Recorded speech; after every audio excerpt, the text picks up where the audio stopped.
Bonjour à tous et bienvenue dans ce JJ Express consacré aujourd'hui à un jeu appelé La chute dans l'escalier. Il s'agit d'un jeu de la série Agence sans risque. C'est un jeu d'entreprise, ludique, apprenant, collaboratif, qui peut être utilisé entre 1 et 12 personnes et les parties se déroulent sur les environs d'1 heure en plusieurs phases comme nous allons le voir. Vous savez combien la prévention des risques physiques et des risques pour la santé mentale sont des choses absolument capitales pour les organisations en entreprise. Néanmoins, quelle que soit la qualité du développement de ces préventions, il arrive que des accidents surviennent. L'analyse de ces accidents est alors indispensable et une méthode très utilisée est l'arbre des causes. Agence sans risque, et plus particulièrement la chute dans l'escalier, sont là pour vous aider à faire comprendre, à faire intégrer, à faire utiliser la méthode de l'arbre des causes au sein de différentes organisations, et nous allons voir comment. Voici donc les cartes qui composent le jeu Agence sans risque, la chute dans l'escalier. Vous trouvez 4 types de cartes. La première de ces cartes est la carte que vous trouvez au sommet du paquet, qui décrit de manière succincte et approximative les circonstances de l'accident. Elle vous indique aussi comment organiser les cartes. En effet, Victor, tard le soir, dans le bâtiment dans lequel il travaille, a été victime d'une chute dans un escalier. Il n'y a pas de témoin. Seul un visiteur qui était dans le bâtiment a entendu le bruit et lui a porté secours. Ce visiteur a eu la présence d'esprit avant de venir aider Victor de prendre une photo avec un vieux téléphone portable. Ce vieux téléphone portable, disposant de peu de mémoire, il a été obligé de nous faire parvenir la photo en 12 différents éléments que vous devez réorganiser pour constituer la photo que vous avez sur le poster derrière moi. Victor ne se souvient de rien. La seule personne présente, à part Victor dans le bâtiment, le visiteur, n'a rien vu non plus. Mais vous devez néanmoins enquêter et établir un arbre des causes par rapport à ce fait accidentel. Pour cela, vous disposez donc des 12 éléments qui composent la photo globale de Victor dans l'escalier. Vous disposez également des personnes qui sont dans l'entourage de Victor et qui vont pouvoir vous aider. Ça peut être Astrid, son assistante, Oli, l'hôtesse d'accueil, Serge, le responsable des services généraux, mais aussi le responsable du nettoyage, etc., etc.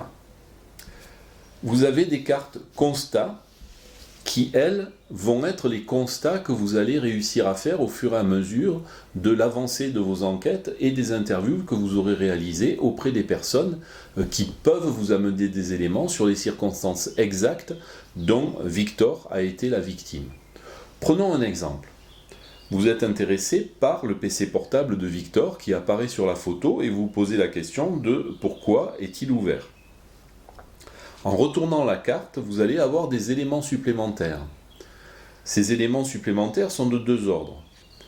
Le constat que vous pouvez faire en retournant la carte est en fait qu'en regardant attentivement la photo, l'ordinateur de Victor est allumé. Du coup, vous vous posez la question de pourquoi il est allumé. Avant de pouvoir enquêter, vous pouvez collecter un constat. Parmi les différents constats disponibles, vous cherchez le constat numéro 80, et le constat numéro 80 est le fait acquis pour vous que l'ordinateur de Victor était allumé au moment de son accident. Vous allez mettre ce constat à part, et il sera rejoint bientôt par d'autres constats que vous ferez, qui, pour certains, expliqueront ce fait, ou seront reliés à d'autres éléments que vous aurez réussi à glaner au fil de votre enquête.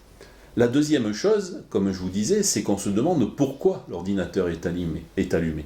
Victor ne se souvient de rien, donc la carte vous suggère d'aller parler à Astrid, son assistante, qui pourrait vous amener des éléments.